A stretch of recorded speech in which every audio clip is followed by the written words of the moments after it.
Hello YouTube, Joey here from TeamBurningInfinitey, bringing you another episode of How to Raise the Flag. And this episode, I think a great topic to be discussed is the player mindset, how players should be acting in a game, out of a game, when they're trying to learn, etc. And these are all my personal opinions as always, so if you guys disagree or agree with anything, just throw it down in the comment section down below and I could definitely reply to it. I have a few points I have written down on the bottom. So those are the points I'm going to be going over. I think the first one we should be talking about is when you're improving as a player, you should always be striving to greater heights. There's never a limit to how good a person can be and how much a person can do. And that, I think, is more than just a card game thing. I think that applies to life. A lot of people have limitless potential, and a lot of people just don't step to the plate and constantly try and get better. They set limits on themselves. And you know what? Some people may have limits. Some people may not. That's always been a philosophical thing. I can't speak, but yeah. I personally think players can keep getting better and better as time goes on, and people learn a lot as they keep playing and just trying to become better players. I still think I'm far from anywhere near as good as I could be. And whether it be because I'm not trying hard enough, whether I'm setting limits on myself, whether I'm busy with life, whatever, I'm still trying to become better at card games and life and just a bunch of things in general. And you know what? This is something that can be taken in and out of card games. You should just keep trying to become a better person, whether it be personality, how successful you are, how good you are at a card game. Just keep trying to be better, and I think that's a great thing to live by. And it's definitely helped me a long way. And I've had that mindset since about mid-July, early August, like before WCQs, and I took it to WCQs, and I feel like having that mindset helped me get second place. So, yeah. Another thing you should do in card games is continuing on improving as a player. You should try to learn from every game you play, whether it be like, oh yeah, maybe this was a misplay because I did this, or this could have been a better option because they did that, and you look back on it and you're like, okay, these are things that I did know, these are things I didn't know, this could have been a good option aside from this because this entitled to this and that, or this was a bad play that on my part because I did this, and this, and it led to that. Like, I don't know, maybe you didn't hidden crossbow at the beginning of battle, and they get a link attack effect, or like when this card attacks effect, or something, and then you remove the card and the effect's already gone off. You're like, okay, I should have removed the card before so you didn't get the free plus from the effect. That kind of stuff. That's probably it for improving. You gotta really have like a focused mindset when you're improving. You can't just be like think about everything else. You have to actually try. You have to be willing to try and put an effort to improve as a player. And I think that's a big thing. A lot of people don't want to try or put effort in, whether it be time, money, or just flat out effort and working for a goal. But you know what? That's how people are. If people aren't interested, then they can't do any better than they are, in my opinion. Now for courtesy, there are two things I would do here, or two or three. The first one is I would always be respectful of the opponent I'm playing, unless they really don't deserve their respect, and there are very few people I do not respect in terms as a player, because there are people I'm not big fans of their personality, but as a player I do respect them. I will not say any names because I don't want to start any conflicts, but there are people like that, whether it be New York, the whole Buddyfight community, or life in general. I know a bunch of people I think are great at one thing, and I actually appreciate them for that. But outside of that one thing, I don't like them very much. And you know what? That's another thing you can apply to life. Maybe you respect someone for how successful they are, or how good they are at a sport, or their card game, just whatever. And then you see their personality, and you're like, oh my god, that person's disgusting. Why would anyone want to be friends with him? And you know what? There are people like that, and you just have to keep moving along and don't let it get to you. But always be as respectful as possible when you're playing against someone, because in all reality, that respect can get you the respect of the player you're playing against. It can prevent mishaps. It stops arguments from growing and a bunch of things like that. And you know what? When you're playing a game, you're playing for fun. Even if you're playing to win, you're still trying to enjoy it. And just getting into arguments and whatnot is never really fun or enjoyable, and it only causes problems for people. So that's another thing. Another thing is, regardless if you're playing a person or not, you should still be kind and courteous to them, because being kind to someone goes a long way sometimes. Being kind to the people in my general area, I've gotten to know the community, and it's really cool. I talk to some people on Facebook. I've gotten good deals and trades. I've given people things with good deals and trades because they were nice to me. I've given it because I care. There's a bunch of things. People usually are willing to do more with someone who's nicer to them than someone who's not. I mean, this seems like basic info, but it's still really important, because there are a bunch of people who don't act that way, and you know what? They really disgust me, and I know people who they disgust. And I know some people like that, and I'm not a big fan of it.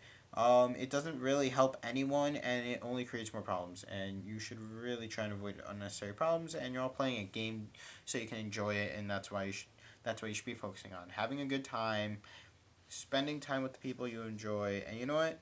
If you're in the locals and everyone hates you, why would you want to play? How is it fun to play against people who don't like you at all, can't relate to them, can't talk to them about anything because they don't like you? It's not going to get you anywhere, and there's really no point to it. So that's that. And then I guess this go in both of those categories. Remember, you're far from the best. Even like ranking sometimes matters, and sometimes it doesn't to me. Like, I know a bunch of good players who don't top a lot, and I know a bunch of good players who do.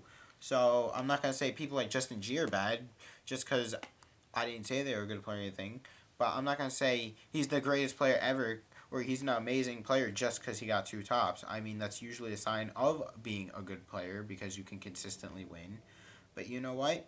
I'm not gonna say it's the sole reason you're a good player, because if it's just two tops, then it's like, okay, it's just two tops. Sure, it's two tops, but you know what? If you're not winning a lot outside of the regionals or something, there could be a million reasons why you topped, and it could not be because of your skills. So you know what? Remember, you're far from the best, because it also allows you to learn more. If you think you're not the best, you're willing to see your mistakes, you're willing to learn from your mistakes, and you're willing to just try and improve as a player. By saying you're the best, you almost conceal the fact that you have more to learn. You completely ignore it. And that's really bad for everyone that you play and yourself, because for everyone else, it means you usually don't respect them as much as you should, or you think you're going to win regardless of the situation. And that's just flat out disrespectful. And if you do, if you don't think you're the best, you're willing to say good game a lot more. Like, I know before I was pretty conceited about things, and I know I have been and haven't been at times. But there are times where I wouldn't say good game, even though when I look back on it, it kind of was a good game. And you have to be willing to just put your pride aside and give the person the compliment they deserved, because that's what they deserve in all reality. Trying to think if there's anything else, because there isn't too much I can go over here. It's really about, like, aside from personalities and natural nature of a person, um, a lot of it does relate to being kind to your opponent or the people in your community, anything like that. Because you know what? That's honestly how you gotta be modest. You gotta be willing to admit you've done a lot wrong at times. You have to admit that you're not the best player. You have to admit sometimes that you're a bad player because of things. And you know what? No one likes thinking negatively upon themselves. And I understand that, because I feel the same way. I don't want to think I'm bad. But you know what? I like the person I am now a lot more than the person I used to be, because I realize all the flaws I had, and I've been dealing with them bit by bit. And you know what? That always feels great to say, hey, look, I've become a better person because I've been admitting I'm wrong, and I've been dealing with my flaws and everything I can fix. Some things you can't fix, like I'll still be a slightly narcissistic asshole at times, Do I fully mean it? Sometimes, not really, but it's there because it's part of my natural nature. And you know what? You have to, like, put that part of you aside a lot of times in life. It's not even just card games. It's a lot of these things can really apply to anything. Like, even video gaming, making friends, just hanging out with people. I've been an asshole to my friends, and you know what? Sometimes I've had good reason for it, sometimes I don't. And that's kind of how it works. You just have to find the right mindset, the right way to treat people, the right way to try and learn. And when it comes to playing a game, like, I could also say the player mindset in terms of, like, a game, like, maybe, what to do in certain scenarios. I would almost say, like, that's the difference between making a good and a bad play more than the mindset. The mindset is the way you think, the way you should be thinking about things, and, like, making a good or bad play is just making a good or bad play and trying to become a better player by doing these plays. Like, I'm going to pull out some cards from this, and this is completely out of whack. Freak. Alright, I organized all my decks. It's going to be a pain. What deck don't I care about? You know, we'll just pull this. We'll pull a, Spard, Death Gaze, El Huracan.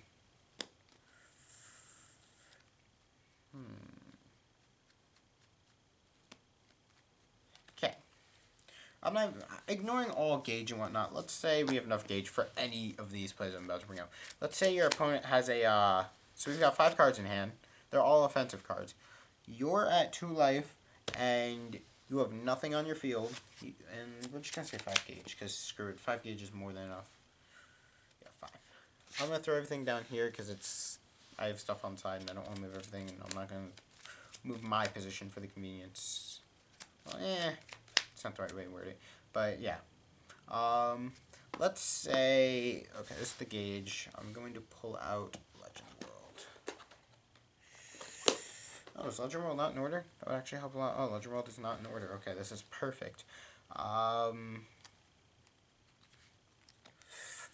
got this. And we got this on the board. Your opponent's at 4 life. No. 3 life. No, wait.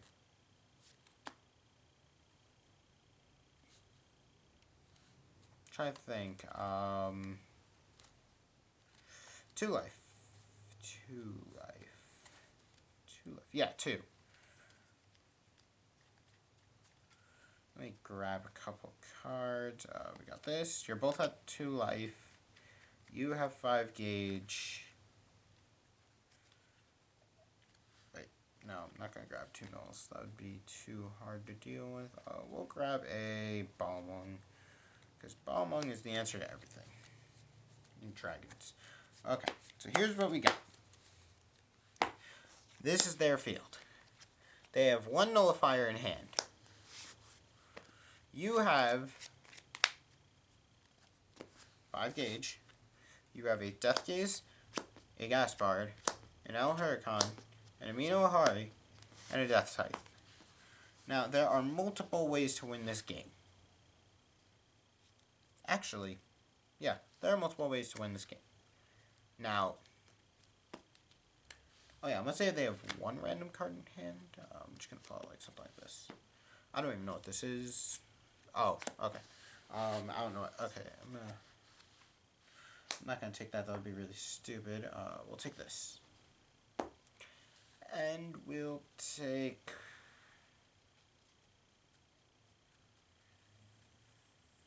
Can't take a good example with that card. Man, it's hard. But yeah, I'm just going to say that this is the scenario. And you have the 5 gauge, you have these cards. Now, you have a couple ways of winning. The first one is to try... You don't know they have a Holy Grail, but they do. So I'm just going to throw it like that, so you don't know. You could try and send this formation out and go for... Bait this out, go for 1 and 1, or go for kill. That gets stopped, go for 1, then they carry on to the next turn, but you're at 2 life, so you'd probably rather not. Actually, I know what we can do.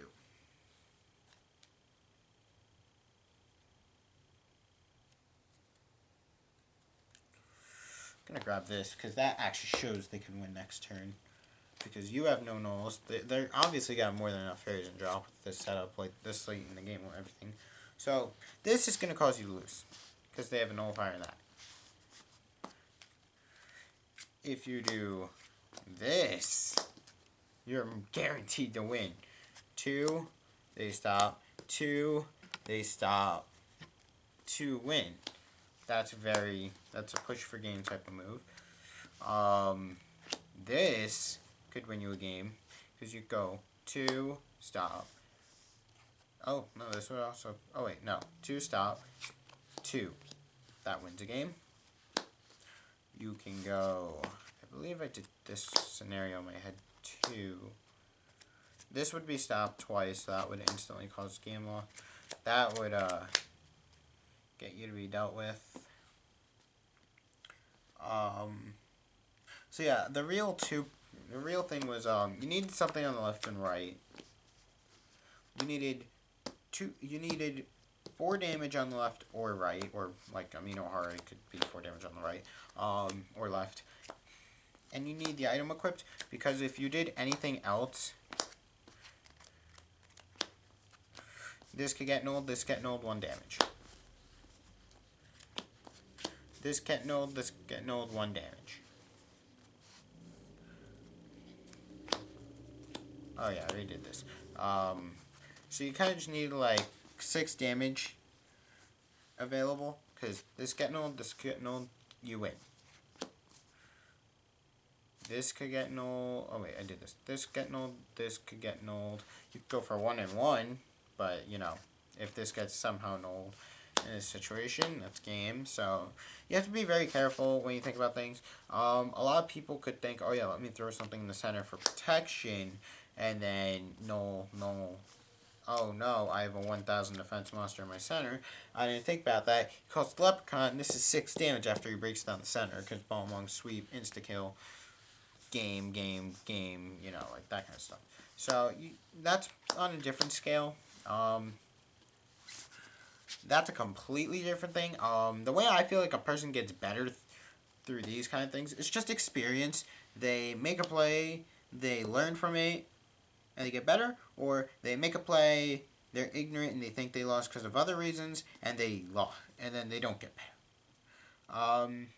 Unless your opponent has the sheer nuts, and by nuts I mean absolute brokenness that you cannot stop no matter what, like 3 to 5 dragon shields or that kind of stuff, I would more than likely blame the loss on myself.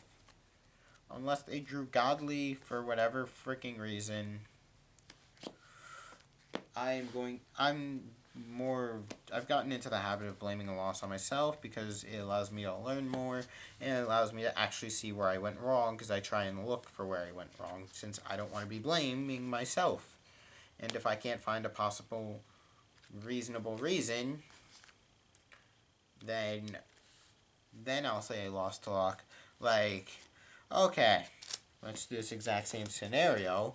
But instead of 1 Holy Grail in hand, we have 3 Holy Grails in hand. The most I'm getting is 4 attacks. This can stop 4 attacks. So, you're not winning this. And this is 4 nullifiers because of red cap's ability, but 4 nullifiers. That is ridiculous. Not many people have 4 nullifiers simultaneously that are live in the late game. So, things like this, I would probably blame them for being sacky and drawing really broken.